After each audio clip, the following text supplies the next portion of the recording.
I'm Everman22, and today I want to talk about the lore of the Mandalorians during the Clone Wars. Now, Mandalorians had a sector of space in the Outer Rim called Mandalorian space, and it's interesting to note that it was right next to Hutt-controlled space, the Hutts of course being vile crime lords and slavers. Every planet in Mandalorian space was patrolled by Mandalorians.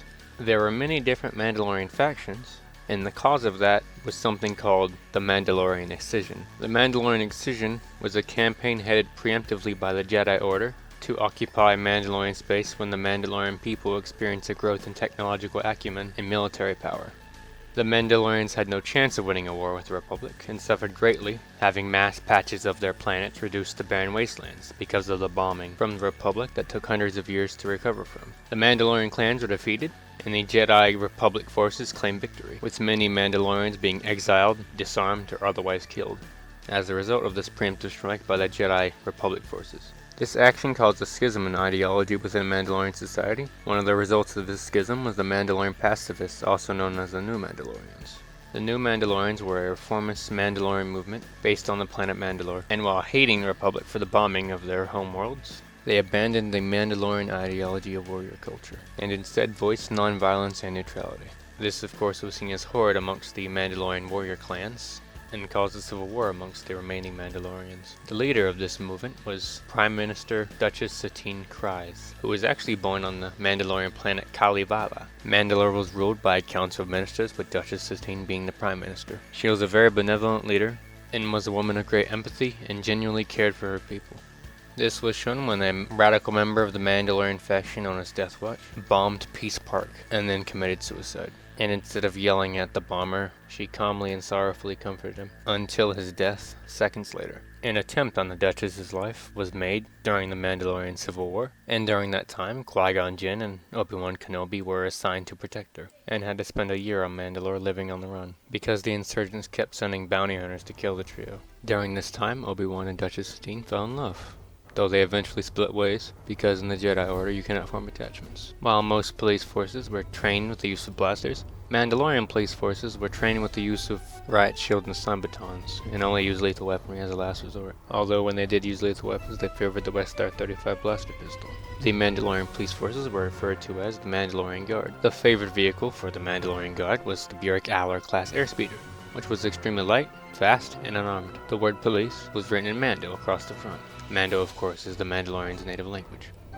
The most elite Mandalorian Guard were known as the Mandalorian Secret Service, and were trained to protect the ministers of the council. Their uniforms were similar to the regular guard, though were much darker in color.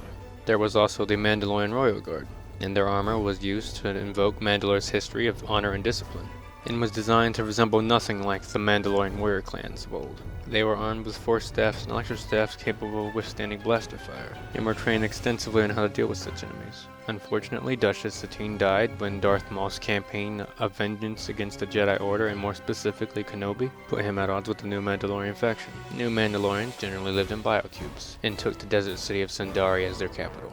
They really love cubes, as evidenced by the fact that most of the plants in Peace Park and most of their buildings were comprised of cubes. The antithesis to the New Mandalorians was the Death Watch splinter group, and were originally founded by the Mandalorian clan known as Vizsla, and was then headed by a man known as Pre-Vizsla. They thought the New Mandalorians were traitors to their history, and wanted to return Mandalorians as a whole back to their warrior roots. During the Clone Wars, Pre-Vizsla allied himself with Count Dooku, Darth Maul, and Savage Opress. However, during his crusade, he was challenged by Darth Maul for leadership of the Death Watch and was decapitated in front of his men.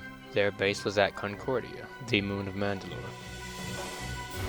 They used signature Mandalorian armor, including helmets with T-shaped visors, flamethrowers, and whipcord throwers. They used Westar 35 blaster pistols and C6 jetpacks. Under Darth Maul, there was also a faction, but I'm not going to talk about it because it spoils the comic. Before and during the Clone Wars, there were Journeyman Protectors, also known as the Mandalorian Protectors. Not much is known about the Journeyman Protectors, besides the fact that Jango Fett's father, a man simply called Fett, was one of them. The Journeyman Protectors were a respected organization of police officers who patrolled the outer rim world of Concord Dawn, an agricultural world composed of jungles, forests, deserts, and plains. That itself is interesting considering the outer rim is Hutt territory, and is generally lawless. Slavery and crime run rampant, and the Jedi and the Republic did little to fix that. So for there to actually be a respected police organization that isn't in the Hutt's pocket would be extraordinarily difficult to achieve. Some journeyman protectors found their way to the Grand Army of the Republic and fought against the Separatists. This concludes my video about the lore of the Mandalorians during the Clone Wars. I'm Everman22. Please like and subscribe, and I hope you all have a nice day.